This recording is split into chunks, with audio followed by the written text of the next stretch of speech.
Welcome to the No Guilt Fangirls podcast, where liking what you like is never a bad thing. Here's your host and head fangirl in charge, Patty Holiday. Hey y'all, I'm your host and head fangirl in charge, Patty Holiday. Welcome to the No Guilt Fangirls podcast. And we are about to fangirl episode 6 of WandaVision. And I can't wait because as I was just confessing off the mic to Ashley, I really, really need her guidance on this particular episode. Was it that crazy? Honestly, I don't know. Our family was just kind of buzzing around, and I had a hard time concentrating on this episode just because of outside influences. And so I need a little explanation, a little help, a little hand holding. And hey, isn't that what this podcast series is all about? I mean, right? We all need a little help and a little hand holding. And that's what we got Ashley here for. Ashley, introduce yourself. Tell people where they can find you if they want to read all your stuff. And then we can dive into episode 6. Great. Hey, everyone. I'm Ashley. You can find me and all of my Marvel theories at my website with ashleyandco.com and also on Twitter at @AshleyAaron. And on my podcast as well, The Geek Girls Universe. Awesome. And just as a reminder, if you're new around here or haven't had that chance yet, go ahead and rate, review, subscribe, do all those awesome, cool things. It helps other fangirls and fanguys find us because it is no fun to fangirl alone.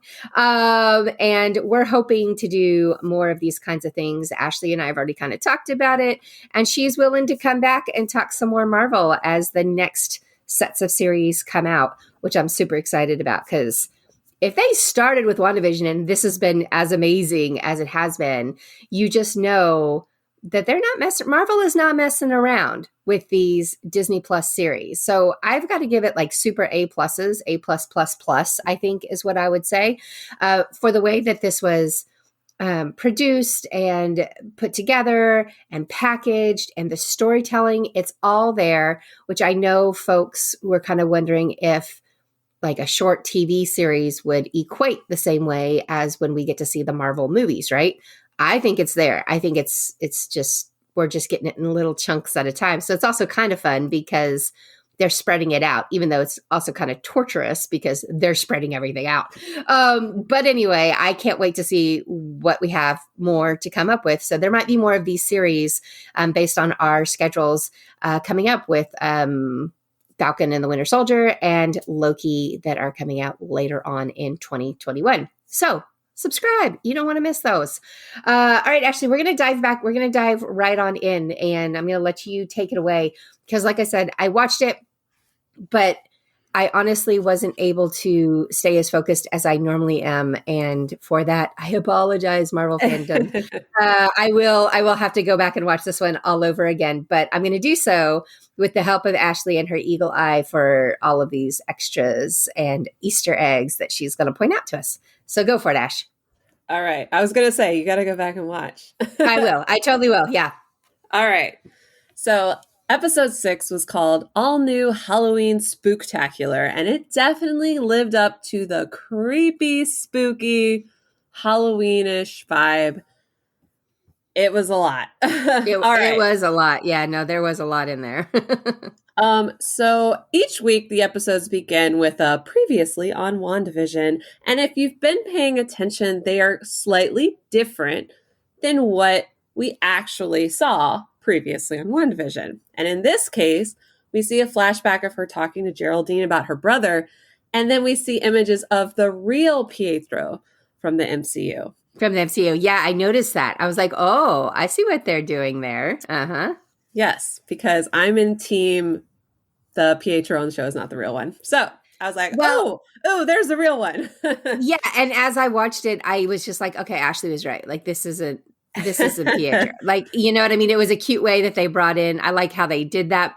By they, I mean the MCU is doing this, but this is definitely not her brother. And there's absolutely some signs that point to that. So cool. Absolutely. Okay.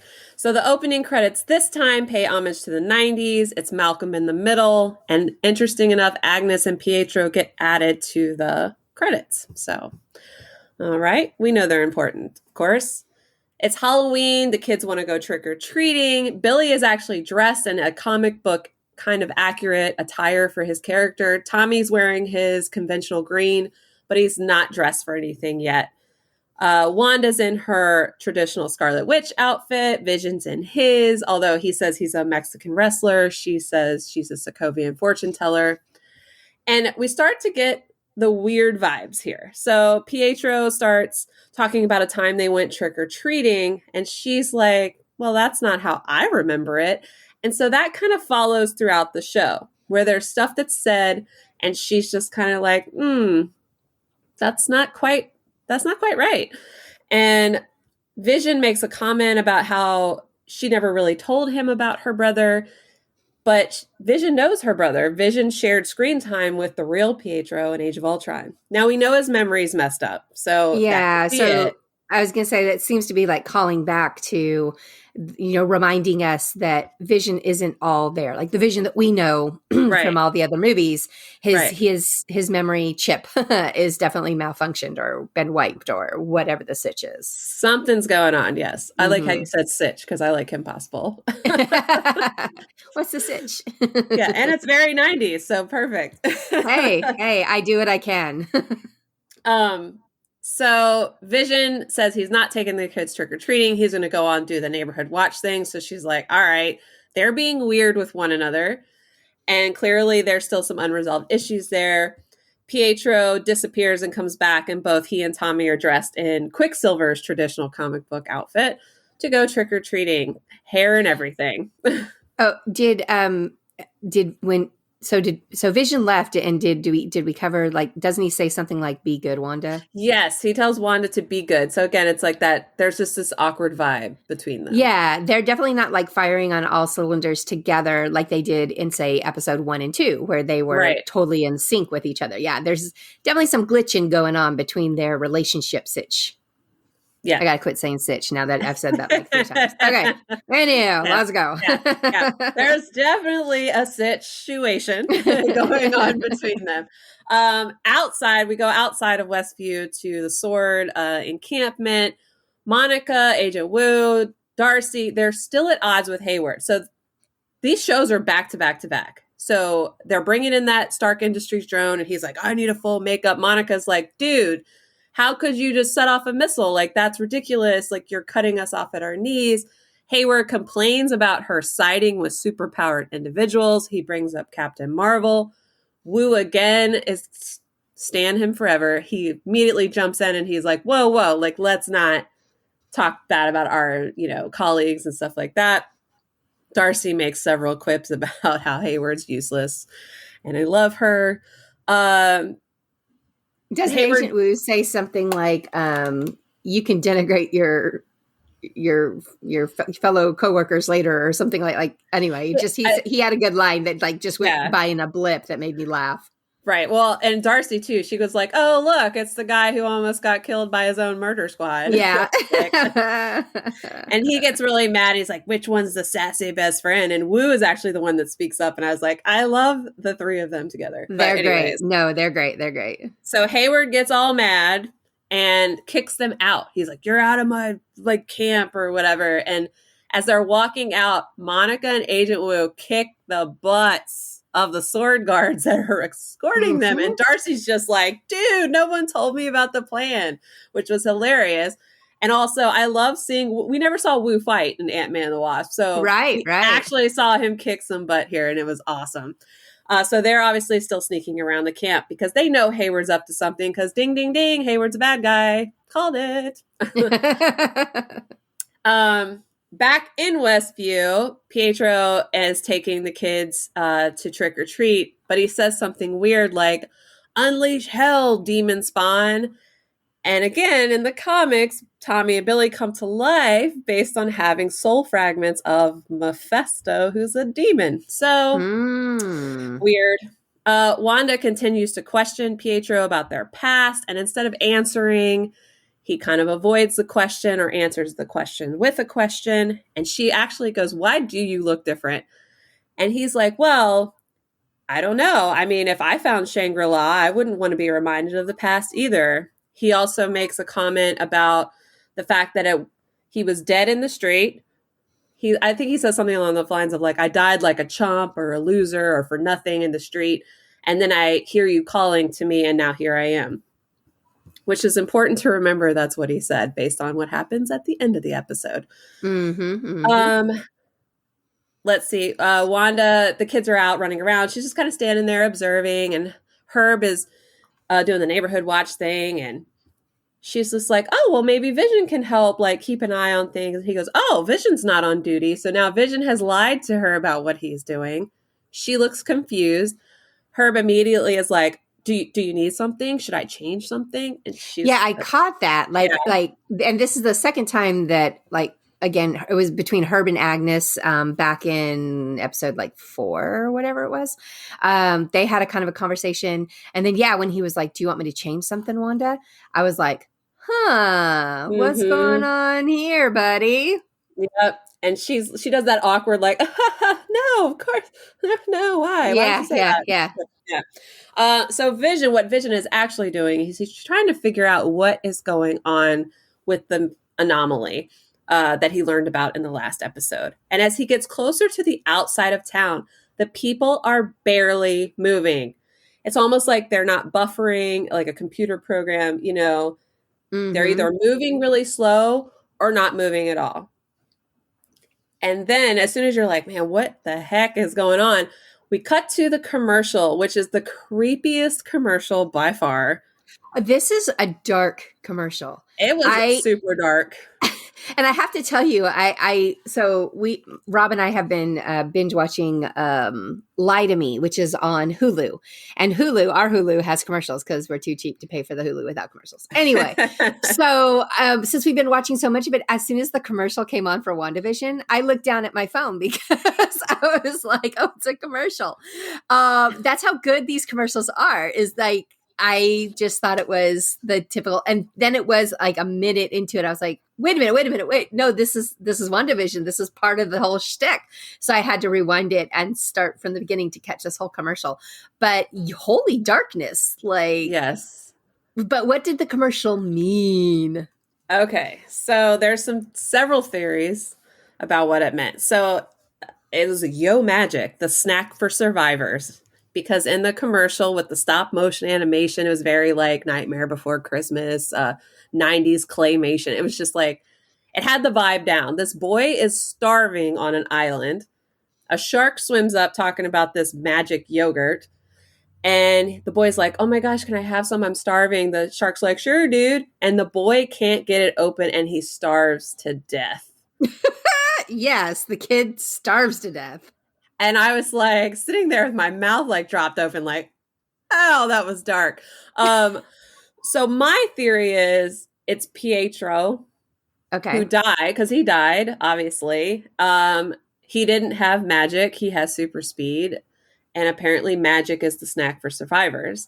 Other people think it's Wanda, that it's Tommy, because Tommy also has Quicksilver's super speed. And that it's Tommy dying and Mephisto taking his soul, like reabsorbing him like he does in the comics. So I don't know if we're going to get the full meaning of this one until more pieces fall into place, but it was dark. Mm-hmm. It was weird. And this is probably the first commercial that I was like, oh, cute commercial, or I liked how they did that. This one I was like, wait, what? What is happening here? Yeah, it went left really quick. You're like, oh, wait, oh, yeah. So after you're just standing there like, what's going on with that? We're back to the trick-or-treating. They're walking in front of a movie theater, and there's two movies showing. The Incredibles, which came out in 2004, and The Parent Trap, which came out in 1998. So it's interesting that The Incredibles would be included, but I know that those of us who grew up in the 90s totally count the early 2000s as just 90s part two. So right. Maybe that's what it is. But so The Incredibles, if you don't know, is a movie about a superhero family, which was loosely inspired by the Fantastic Four. And The Parent Trap is a movie about identical twins separated at birth. Obviously, we have a superhero family here. And in the comics, after Billy and Tommy are absorbed by Mephisto, they are eventually reborn into separate families. And they eventually meet up. And they even reconnect with Wanda. So again, it's that layering, it's that foreshadowing possibly, but everything is on purpose. We know that. So they purposely picked those two movies. Tommy now shows that he also has super speed like his uncle, because he starts running off and Pietro is like super excited. And he tells Wanda that he came to town to stir up trouble and ultimately cause her grief. Which is like a typical 90s like fun uncle kind of trope that happened in a lot of those shows. So I took it from that perspective, but I would also guess that there's more to that than just the 90s version of fun uncle. Like he's here for a nefarious purpose. Yes. And because grief can be used in different ways, I can cause you grief by like aggravating you, but I can also cause you grief because I've broken your heart and upset you. So, and because Monica had mentioned that when she was inside Westview, she felt that grief.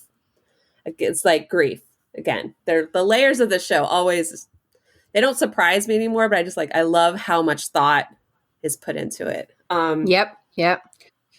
We learn that Hayward is tracking Vision using the vibranium decay signature. So that's one of the things he's up to that Darcy found out after she quickly hacked into government files. So they can see that the people in Westview, they can see their dots. Wanda doesn't appear to have a signature that Hayward can track, but Vision does. And it even shows on the monitor that the people on the outskirts of town, those dots aren't moving, which is what we saw with Vision. Vision sees a car sitting at the end of a road. He goes down and it's Agnes, and she's sitting in her car and she's talking very slowly. Like she's just like, what's going on? Where's town square? And he unlocked her.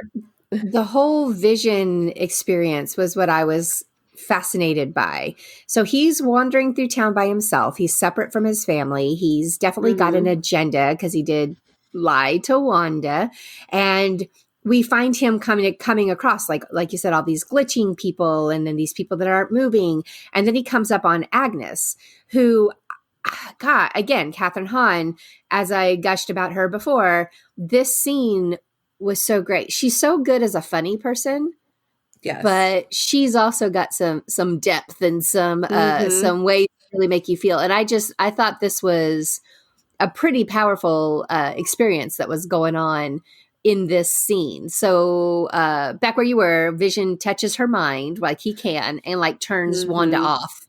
And we get the real Agnes, if that's her name, talking to us. Right. So he does what he did to Norm and he puts his fingers to her temple. We saw this in the trailers. And she's just like, oh my gosh, you're Vision. You're an Avenger. Are you here to help us? And he's like, yes, I'm here to help you. But what's an Avenger? Right. Which her face is just like, what? You don't know?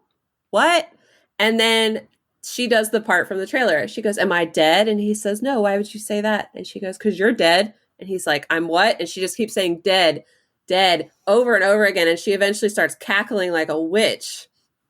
She's also dressed like a witch. So he's freaking out. He puts her back under and she's no longer frozen and merrily returns back to town like, okie dokie, neighbor. Yeah. I personally think she was sitting there as bait for him. I don't think, because everybody else on the outskirts of town wasn't moving or talking that far away from town center, but she was still talking. And still moving. I don't know. I don't trust her 100%. I didn't get that. I didn't get that she was bait. I got more that because she's something on a different level than the rest of the townsfolk, she just is breaking through at a different level, right? So kind of like with Herb, where he's like, do you want me to change anything, Wanda? You know, like she has a little bit more self-aware, a little bit more than the typical townsperson.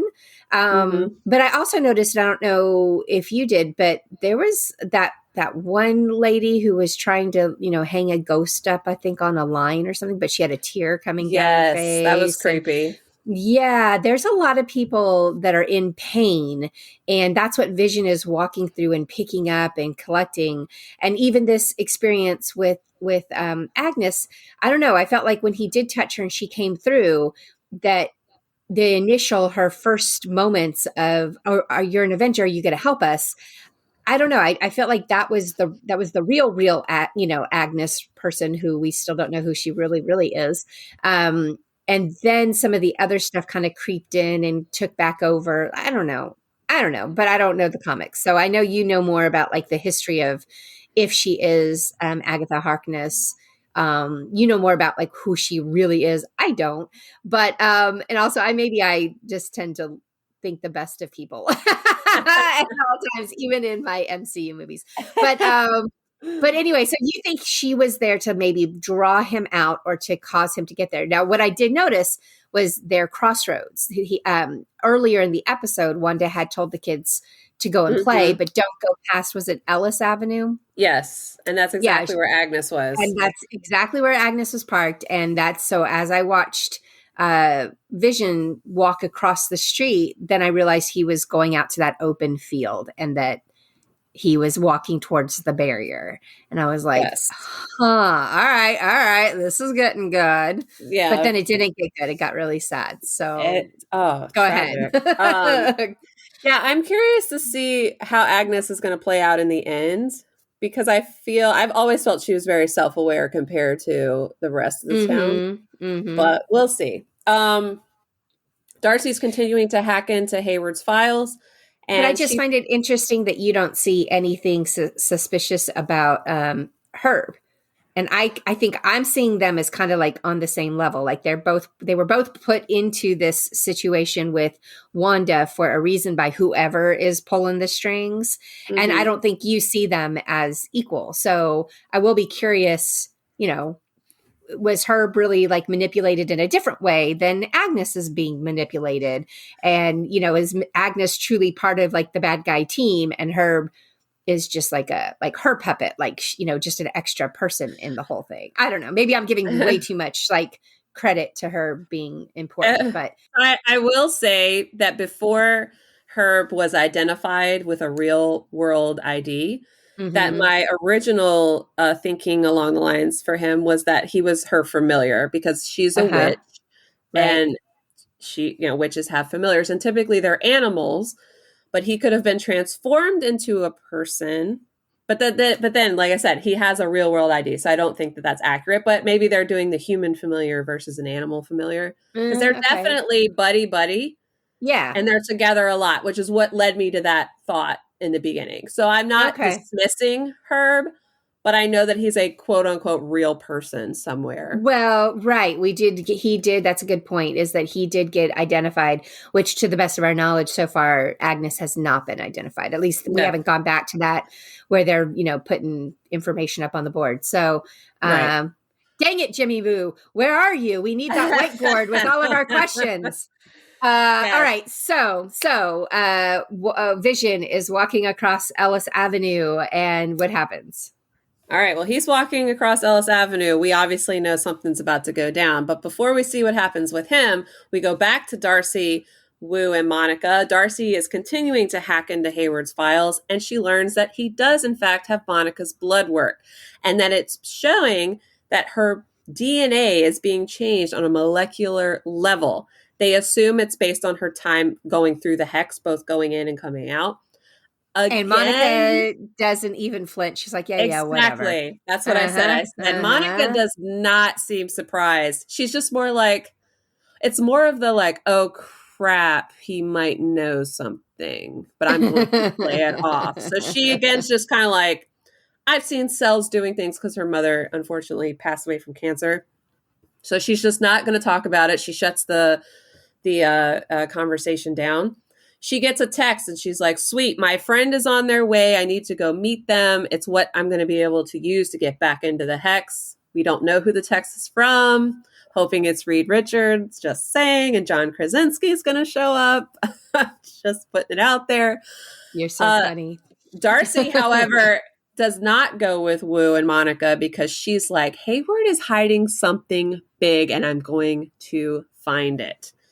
And I'm like, yes, girl, I know he's hiding something big. And I said that in the beginning. So Pietro then is seen questioning Wanda about where the kids have been, right? Vision said it last episode. There's no children. There was that whole weird episode. It's for the children. And we have all said sitting at home, where are the kids in this town? Well, this episode, they're everywhere. So he's all like, where have you been hiding them? And he goes on to praise her ingenuity and how she's using her power. And she seems to relax a little bit. And then he goes, well, how'd you do it? And she honestly doesn't remember. She said all she can remember is feeling alone and isolated. And then she turns around and we see Pietro looking dead, like Vision did in that episode. He's got the wounds that the real Pietro succumbed to in Age of Ultron. She kind of does that, oh my gosh, like refocus thing. And he's like, what? What's wrong? Again, I don't trust him. I mean, come on, plying her with compliments and then going, so come on, tell me how'd you do it? It just seemed a little shady. Darcy has finally cracked into Hayward's last file, and it's called Project Cataract, Classified Weapons Intel. That doesn't sound like a good thing, right? There is no comic or cinematic reference to cataract yet. Okay. However, you know, a cataract is a medical condition in which the lens of the eye becomes progressively opaque, resulting in blurred vision. It could mean that whatever Sword was doing to Vision's body was designed to control or harm him. There's something similar, I thought of you, in Agents of S.H.I.E.L.D., the X-ray eye implant that was developed by Hydra. Do you remember that? See? I do. Right. So that could just be a loose reference, but again, interesting that it's eye-based. Also, when eyes have cataracts, the eye looks the way Vision and Quicksilver's eyes have looked when Wanda sees them dead. Yeah, for sure. So it's just, again, the layering. Now we see what's going on with Vision. He's crossing the barrier and he starts to break apart, which proves that he is still very much dead in the real world, since he can't seem to, he's not solid coming through the barrier. He's asking for help. He's asking for them to help the citizens of Westview, and Hayward does not seem concerned or even surprised or excited. He has zero emotion watching Vision come through that barrier. The rest of Sword is just staying there watching, and Darcy is literally the only one that seems to care that he is actually breaking apart and dying, essentially, again, in front of them. Again, right. And she like yells, you know, somebody help him, or why aren't we helping him? And Vision's makes that important. What I thought was really important about this scene was that he pushed through. He wanted to get to the other side. To the best of our knowledge, he still doesn't know why. He just knows that whatever was happening on that side was wrong and it was hurting people, and he wants to help. So that's what he says, like a true hero, you know, he's pushing through saying the people need help in there. And Sword just freaking stands there doing nothing. Yeah, and then they handcuff Darcy to a car when she's like running forward, like, somebody help him. And they're like, no, don't touch him. Yeah, and I was crushed because I was like, how many times do we need to see Vision die? No. Yeah, it was. Doesn't this make the third death of Vision that we've seen? Because first Wanda killed him, right? And then Thanos kills him, and now Shields, the Hex is killing him. I was like, oh, Paul, you're really good at these death scenes. I do appreciate you as an actor, my sir. So that scene right there was getting to me. I won't lie. I was like, what? Quit killing Mission again. It was traumatic. And then I think what upped it a notch was Billy senses his father's in danger. So in the comics, Billy's powers are like Wanda's. And he hears his father. He's like, oh my gosh, something's wrong. And he runs to tell his mom. And she's like, what's happening? It's like she can't even see what's happening at this point. And she goes, I need you to focus. Tell me what you see. And he can see what his father is seeing. And he goes, he sees guns. He's in a field, and he's dying. He needs help. And Pietro being a complete jerk. I'll use jerk. This is family friendly, but I had other words for him when I was watching it. Being complete jerk, quips, "It's not like your dead husband can die twice." And Wanda turned around, shot him with her power, like, that was I'm like done with you. Get out of here. Yeah. It was like a magical backhanded slap to him, and she freezes time. Everyone, everything stops moving. She extends the hex. Monica and Wu are driving. They're like, "Oh my gosh, it's getting bigger. Like, step on it." They manage to escape, which is great because Darcy sent off that cataract file to Wu before she left the tent thing. She, however, is sucked into the hex because Sword and the cowards that they are left her chained to that SUV or whatever. And then what made me laugh is that everything that Sword transforms into as the hex expands out to cover Vision, they all turn into clowns in a circus. I like that. Yes, I like that one a lot.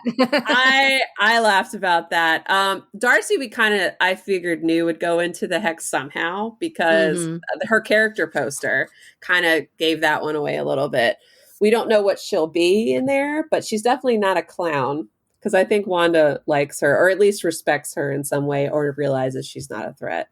Right. But going back, I'd like to go back real quick to that Pietro line about him, your dead husband, blah, blah, blah. Remember earlier in the episode, Pietro claims the only thing he remembers is dying in the street and then hearing Wanda call. Pietro died in Age of Ultron. Vision didn't die until Avengers Infinity War. There's really no way Pietro would have known Vision had died before if he was the real Pietro. Oh, very, very good point that went straight over my head until you just said that. Yeah, no, you're right. He was long gone. He would have had no idea. He wouldn't have known that Vision had, quote unquote, it's not like he can die again. Yeah, look at that. Yep. So I'm telling you, he's shady. He is not whom he seems to be. No, he's definitely not. And I felt like you for sure saw little hints and picked up stuff in this episode pointing in that direction for sure. 100%. I'm excited for next week and to see what goes down. We should be in the 2000s next week if we're in sitcom mode. And maybe we'll see who Monica went to meet, which would be exciting. Yeah, and you know who you think that is. I'm hoping. I know you want it to be Fitz. It's not. I mean, I know it's not, but that's who I wish it would be. Yeah. I'm assuming it's also going to be Reed what's his name? Reed Richards. It is Reed Richards. Okay. I didn't ever watch any of the Fox superhero movies. I think I watched like 10 seconds of one of them and went, what? So yeah, I don't have a lot of love for those storylines. I kind of have a vague idea of who they are. And that's not true. I watched more than 10 seconds. I think I watched a little bit of Fantastic Four, and I definitely watched a little bit of of each of the X-Men, not the whole movies except for the last one. Dark Phoenix. Right? Wasn't that the last? Out of all of them, that's the one you watched the whole thing That's the one I watched that's the one I watched the whole thing of, because I kept going, it can't be as bad as all these people are making it out to be. And to be honest, from my perspective, I mean, it was bad. It wasn't good. But as a non-comic book person, I was entertained enough. I did not feel the need to leave the theater, if that makes sense, right? So it wasn't such a horrible movie to me. I thought people were blowing it out of proportion, saying it was so bad. But then again, these aren't my comics. These aren't my people. So I don't know on your level, like how bad that movie really was. Anyway, side note, as I think we've mentioned before, probably no need for anybody to really go back and watch all those movies unless you desperately want to be in the know. But I do know that some of those characters are being brought into the MCU because now that Disney and Fox are married, Feige has said, oh yeah, it's happening. So we know Kevin Feige has told us that that some of these people are heading our way. So anyway, yeah, that's just a side note. If you are like, who is Reed Richards? Well, there is a movie out there. You're welcome to go watch it. If you're going to watch a Fantastic Four movie, do yourself a favor and watch the one with Yoan Grufford as Reed Richards and not the whatever with the new one. Not the one with Michael B. Jordan. Don't watch that one. Okay. That was awful. The other one is not good, but it's not awful. But yeah, do not watch the newest Fantastic Four movie. Do not do that. Don't do that to yourself. Don't do it to yourself. Don't do it. Ashley's trying to save you. All right, so we're back. Pietro, we've thrown him away. We know that he's shady. We've got Wanda and Billy now talking, right? Yes. Okay. And she's like, concentrate. Where's your dad? So I found that interesting that she didn't catch, or she didn't, like, her spidey senses didn't go off, but Billy's did. Yes, they did. And I don't know if that's because she's just busy, you know what I mean? Yeah, like with trying to control everything, or if Billy has a deeper connection with Vision because that's his dad. Gotcha. Okay. Yeah, could be. All right. So anyway, so then we see Wanda like get to work. I loved it. I love seeing her power. I'm undecided if the kids were frozen because at first they looked like they were still moving, but then when she actually shoots out her power, you really can't see kind of ground zero, like where she's standing. So I'm not sure if they were still moving or not. It's kind of interesting if they were, because it further proves that she can't control them. And I don't think she really can't, because in the opening bit, when her and Vision are kind of arguing, so to speak, about trick-or-treating, Billy, I believe it's Billy, is like, yeah, mom and dad, they're not exactly fighting, but they're not exactly on the same page. Like, the kids notice things, so she can't hide it from them. Right. So it's interesting to see the kids come into their powers.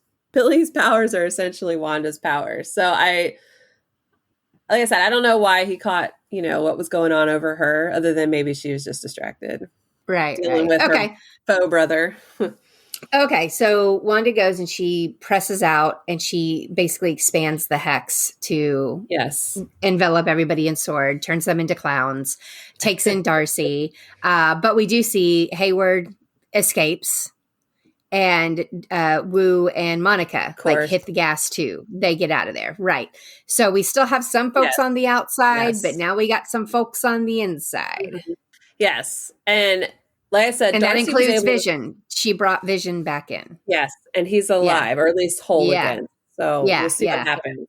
Darcy was able to send off the file about Project Cataract to Wu before this happened. So I'm assuming he'll get that email and we'll get to learn more about it next week. Because, everything else, like, their internet seems to be great out there in the middle of nowhere. So I'm assuming it sent the file quickly before the hex expanded. Yes, Hayward escaped with what we can see is maybe just who's in his car, but maybe others escaped as well. We're not 100% sure on that. And then, yes, Monica and Wu are on the outside, and they're going to meet her friend. Her guy, she says, my guy's ready to meet. So we'll see who that guy is, hopefully. And this next week, it's going to be crazy. We're going to see Darcy I'm curious to see how Darcy acts in the hex. Like, if she's going to be like Monica and kind of not remember who she really is, or if she'll have more awareness. Because Wanda has now seen her outside of the hex to see her inside again. I don't know. Yeah, I don't know. I'm curious to see how it goes down. Yeah, Darcy was my big question mark on, like, how much will she come into the hex, because she was aware of it before she got sucked in. So will that change how she reacts on the inside? Because so far, like when Monica got pulled in, Monica didn't know what it was, right? But even she was kind of like having her moments or whatever. So yeah, I will be super curious to see what we get next week. And that's how it ends, right? Yep, that's exactly how it ends. And we get the main villain of the MCU, the please stand by.